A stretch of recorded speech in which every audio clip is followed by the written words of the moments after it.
गृहस्थ आश्रम का एक प्रसंग सुनाता हूँ।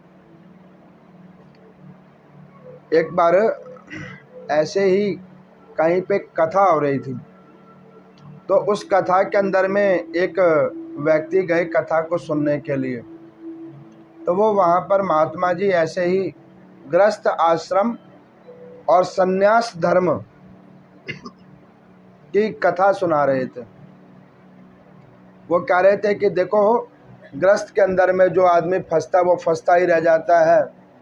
वो घर का ना रहता है ना घाट का रहता है। सुबह काम, शाम को काम, रात को काम, केवल काम और केवल काम।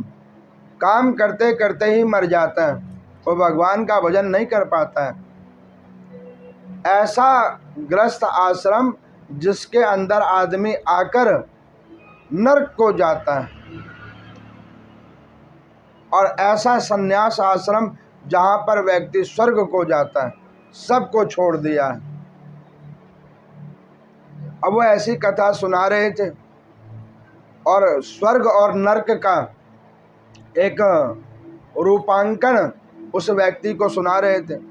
व्यक्ति ने सोचा कि ये गृहस्थ आश्रम वाकई बड़ा बेकार है, इसमें जाने का मतलब है नरक में जाना। अब वो व्यक्ति के मन में उस महात्मा की बात इतनी प्रभावकारी हो गई कि वो घर पे गया और अपनी पत्नी को कहने लगा कि देख, मैंने बहुत समय तक तुम लोगों के लिए काम किया, अब मैं तुम्हारी बात नहीं सुनूंगा और मैं तुम लोगों के पास नहीं रहूँगा, क्योंकि मैंने अपने जीवन का अधिकांश समय तो तुम्हारे ऊपर खपा दिया।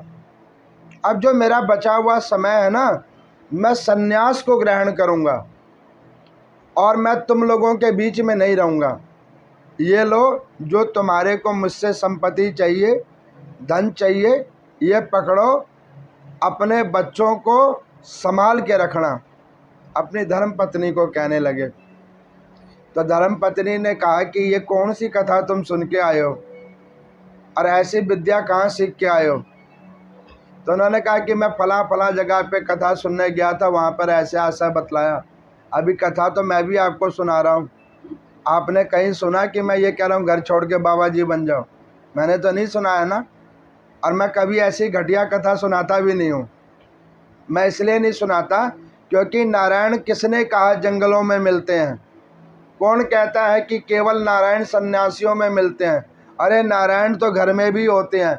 आप अपने आँखों से तो देखो, नारायणी आँखों से तो देखो, परमात्मा तो घर में भी होते हैं। जहाँ पर में आपने अपने घर के लोगों में भगवान के दर्शन नहीं किए, तो आप वन के अंदर ही नहीं, हिमालय की चोटी पे भी जाकर बैठ जाओगे और वहाँ भगवान खड़े होंगे तो आपको भगवान नजर नहीं आएंगे। अब यहाँ पर में जब उन्होंने अपनी पत्नी को ऐसी बात कही तो उनकी पत्नी ने कहा कि देखो, तुम चाहते क्या हो? उन्होंने कहा कि मैं ये चाहता हूँ कि मैं तुम्हें छोड़ के वन में जा रहा हूँ भजन करने के लिए।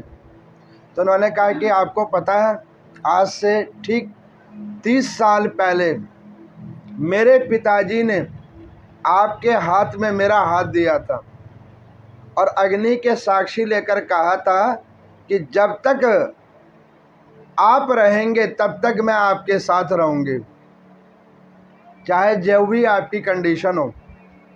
तो देखो, बच्चे बड़े हो गए हैं, हमने क्या करना है? आप मुझे भी अपने साथ ले चलो। मेरे को जब जहाँ आप रहोगे वहीं मैं रहूँगी, और आप जो भजन करोगे वही भजन मैं करूँगी। तो सो नहीं, मैं भी घर को छोड़कर आपके साथ ही जाना पसंद करूँगी। अब उस व्यक्ति के मन में सोचा कि भाई ये क्या कहानी बनी। अब वो वहाँ से उठे और मंदिर जो नगर के दूर था वहाँ पर पति पत्नी पहुँच गए। आपस में विचार मंथन कर रहे हैं। अब घर पे बड़ा बेटा आया। उसने कहा कि मम्मी पापा कहाँ गए हैं?